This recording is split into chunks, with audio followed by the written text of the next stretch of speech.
Bonsoir, bienvenue à toutes et à tous dans cette édition du JT du mercredi 17 juin 2020. Comme chaque soir à 18h puis toutes les heures, Télé Grenoble vous propose l'essentiel de l'actu du Grand Grenoble.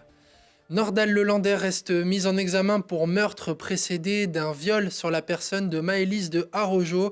La Cour de cassation a rejeté ce mercredi les pourvois formulés par la défense de l'accusé qui cherchait à faire annuler ses chefs d'inculpation.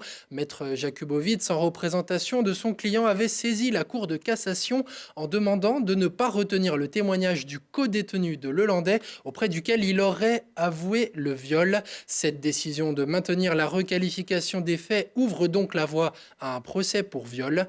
La chambre d'instruction de Grenoble devrait rapidement être saisie de cette nouvelle qualification.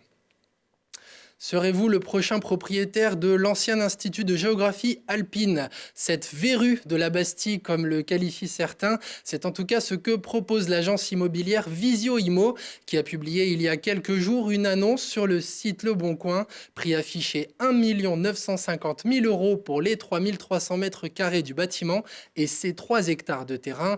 Le site nécessite de lourds travaux de réhabilitation, mais aurait déjà reçu de nombreux appels, selon l'agence, qui privilégie des résidences étudiantes ou de l'hôtellerie. L'affaire est depuis devenue politique. Le candidat à la mairie de Grenoble, Alain Carignon, a réagi en demandant à Éric Piolle de préempter les lieux qu'il qualifie de réservoir grenoblois de la biodiversité. Émilie Chalas, députée LREM et également en course pour le poste de maire, a quant à elle proposé d'en faire des logements de standing. Si grimper la Bastille n'est pas votre fort, peut-être que vous êtes plus sport en salle. Les gymnases peuvent de nouveau accueillir les bodybuilders pour leur plus grand bonheur. Alors comment suer sans contaminer son voisin? Mode d'emploi avec notre sportif du dimanche, Lilian Veillet. C'est une reprise en douceur pour les salles de sport comme pour les sportifs. Après 2 mois et demi de fermeture, les salles de musculation et fitness ont pu rouvrir le 2 juin avec une fréquentation revue à la baisse et avec de nouvelles consignes. On a mis en place un espèce de règlement, comme une charte un petit peu. Donc chaque personne qui rentre, on l'a renseigné sur les nouvelles consignes à appliquer. On arrive dans le club, un petit coup de désinfectant gel hydroalcoolique sur les mains ou savon classique au robinet. Une serviette pour utiliser machine toujours obligatoire. Désinfecter les appareils avec des produits à disposition avant et après utilisation pour chaque adhérent. Pas de cours collectif, une machine sur 2 arrêtée et l'espace convivial et le sauna sont fermés. Les mesures sanitaires sont nombreuses, mais ça fait tout de même plaisir de venir à la salle. C'est la première fois que je reviens là vraiment. Et c'est un peu fatigant quand même parce que là je suis bien essoufflé aujourd'hui, mais bon ça fait du bien. Niveau exercice je fais pareil, mais les mesures ici ça a un peu changé. Maintenant on nettoie les instruments avant et après. Et on essaie de pas trop rester à côté. Les vestiaires et les douches sont en revanche laissés à disposition au vu de la faible fréquentation. Mais certains habitués sont quand même revenus dès la réouverture le 2 juin. Ça leur manquait. Énormément, oui, bien sûr, puisque j'en fais en général quasiment tous les jours. Voilà. Ah oui. Parce que j'ai tellement grossi pendant 2 mois et demi que... horrible. Mais bon, on a fait de la cuisine, hein. Pendant le confinement, on ne peut pas faire autrement. Avec le report des charges lors de la fermeture imposée et les aides de l'État, Aloha Sport arrive à souffler un peu. Mais la salle tourne habituellement avec près de 1000 abonnés, alors qu'aujourd'hui, beaucoup ont arrêté, par choix ou même par obligation. Là, en ce moment, on est plutôt à la baisse, honnêtement, avec tout ce qui se passe. On a quand même moins de monde qui s'inscrit. Et dans le temps, ça risquerait d'être compliqué de continuer comme ça. Avec la hausse du sport à la maison pendant le confinement, certains ont eu le déclic. Et les salles peuvent peut-être miser là-dessus pour se remettre en forme. Prudence et mère de sûreté. Si la majorité des restaurants ont rouvert également leurs portes le 2 juin dernier, d'autres lèvent à peine et timidement le rideau. C'est le cas du Jazz Café à Grenoble qui n'a repris du service que ce mercredi et uniquement en terrasse. Lina Badreddine nous explique pourquoi. En voilà un qui a pris le temps. Plus de 2 semaines après l'autorisation pour les restaurants de rouvrir, le Jazz Café lève le rideau, mais dans des conditions particulières. L'intérieur reste fermé aux clients. Heureusement, la terrasse, habituellement uniquement sur cette zone, s'étend désormais sur toute la longueur du restaurant. Une raison de prudence, le Covid tourne toujours, on prendra zéro risque. On ne joue pas avec la santé de nos clients et de notre personnel.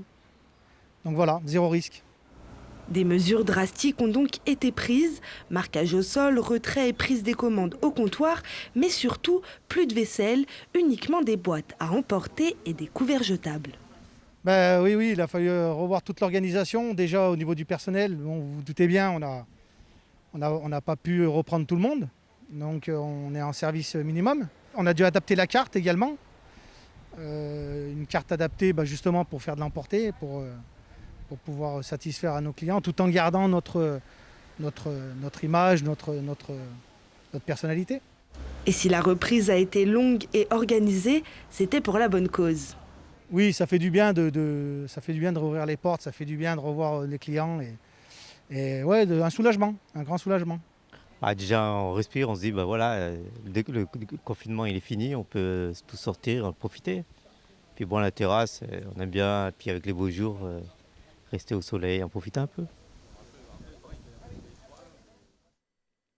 Le Grenoble Foot 38 connaît son programme de reprise. On savait le 29 juin comme date de retour à la Poterne. Le pensionnaire de Ligue 2 a maintenant précisé son calendrier des matchs amicaux. Les joueurs de Philippe Inchberger affronteront donc le Sporting Club de Lyon le 17 juillet, Yverdon Sport le 25, Bourg-en-Bresse le 29, Nîmes le 31, le Stade Nyonnais le 5 août, Grasse le 7, Villefranche le 12 et finalement Clermont le 15 août. 8 rencontres avec notamment une Ligue 1 dans le lot, avant la reprise du championnat programmée au 22 août. Suite de notre série de débats avant le second tour des élections municipales. Après Échirolles ce jeudi, ce sont les candidats à la mairie de Cessinay-Parizet qui viendront débattre sur ce plateau. Quels sont les enjeux de cette ville reliée à Grenoble par le pont de Catane? Voici notre carte postale de la commune. Il y a un siècle, les villages de Cessinay, de Parizet et de Saint-Nizier faisaient partie d'une seule et même commune. Accrochés sur les premières pentes du Vercors, ils étaient reliés par un tramway de montagne. Jugé trop étendu, la commune sera coupée en deux en 1926 pour regrouper les deux bourgs du Bas et donner naissance à Cessinay-Parizet. Essentiellement rurale, la commune va connaître un essor important au début des années 60 avec la construction du pont de Catane et l'urbanisation de la plaine le long de la rive gauche du Drac. La population triplera en une décennie avec plus de 12 000 habitants. Aujourd'hui, Cessinay-Parizet est la 7e commune de l'agglomération, mais elle se la joue discrète. Le retour d'un tramway urbain cette fois en 2006 a permis à la ville de mieux se structurer. Après plus d'un quart de siècle à la tête de la commune, Marcel Réplin, maire d'Yverdroite, a décidé de passer la main. Il a apporté son soutien à Yves Monin, son ancien directeur de cabinet, crédité de 26% des voix au premier tour. Mais comme souvent après un bail aussi long, la succession est disputée notamment au sein de la majorité municipale. Frédéric Batin, adjoint à la culture, qui a dépassé les 10%, a décidé de rester dans la course. En face, le socialiste Guillaume Lissy, arrivé en tête avec 44%, a de son côté réussi à s'unir avec les 11% de la liste écologiste d'Alice Molon, s'offrant ainsi le statut de favori de cette triangulaire. Un débat entre Yves Monin, Frédéric Batin et Guillaume Lissy à retrouver ce jeudi à 21h sur notre antenne.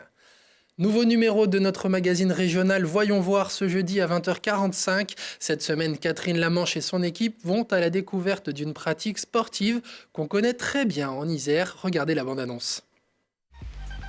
Cette semaine, nous vous proposons un numéro de Voyons voir consacré au trail en région. La course à pied séduit de plus en plus de monde. De sport marginal dans les années 60, elle est devenue un sport de masse et on estime rien qu'en France le nombre de pratiquants à environ 15 millions, dont un tiers participent à des compétitions. L'équipe de Voyons voir est partie à la découverte de cette pratique intense qui allie le sport et le goût pour la nature. À voir ce jeudi à 20h45 sur Télé Grenoble, Télé Loire 7, TV8 Mont-Blanc et BFM Lyon.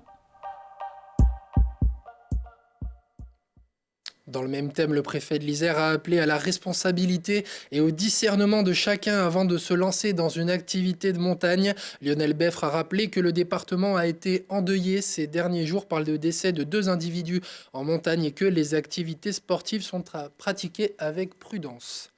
Dans notre série rétro jour pour jour, retour aujourd'hui 82 ans en arrière. À l'époque, Télé Grenoble n'existait pas, mais le 17 juin 1938 naissait l'appellation d'origine contrôlée Noix de Grenoble. C'était à l'époque l'une des premières AOC fruitières reconnues. L'occasion pour la rédaction de ressortir notre sujet sur le grand séchoir avinais, signé Laurie Bayet.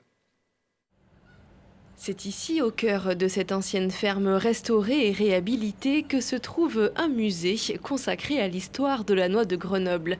Le grand séchoir de Vinay fait partie du patrimoine architectural propre au territoire rhône-alpin.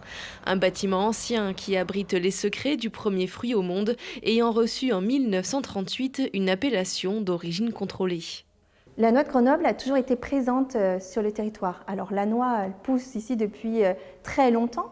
La preuve dans le musée, nous avons une noix fossilisée qui date de 8 millions d'années. Et puis quand on remonte le temps, eh bien, on se rend compte qu'à l'époque gallo-romaine, les Romains cultivaient la noix et avaient fait venir ici des variétés du Moyen-Orient. Et il a fallu chez nous attendre la fin du 19e siècle pour que la nuciculture prenne l'essor qu'on lui connaît aujourd'hui. À la fin du 19e siècle, l'effondrement des cultures de vignes et de mûriers favorise la constitution de noyeries. Le marché se développe et se tourne vers l'export, et notamment vers les États-Unis, qui rendent indispensable la définition d'un standard de qualité. Il arrive qu'il y ait des noix qui soient plus petites et qui ne rentrent pas dans l'appellation. Oui, parce que cette appellation, elle porte sur la noix avec un calibre supérieur à 28 mm. Et ces petites noix vont être mondées, donc cassées. On va en extraire les cerneaux, et ces cerneaux vont être utilisés pour la fabrication de l'huile de noix, pour la fabrication de pâtisseries, de gâteaux. Elles vont être vendues aux pâtissiers. Et puis les coquilles, bien sûr, on ne les jette pas. Autrefois, on s'en servait comme isolant. Aujourd'hui, les coquilles de noix, elles sont aussi utilisées, elles sont broyées, réduites en poudre, et elles sont projetées sur les réacteurs des avions pour nettoyer en fait les avions. La zone de production de la noix de Grenoble s'étend sur 259 communes, dont 183 en Isère. Merci de nous avoir suivis. Prochain rendez-vous avec l'info dans 1 heure ou en replay sur telegrenoble.net. Un peu de musique avant de se quitter avec le groupe Rayless Phantom qui ouvrira la saison culturelle de la salle L'Odyssée des Bains le 7 octobre prochain. Très belle soirée à tous.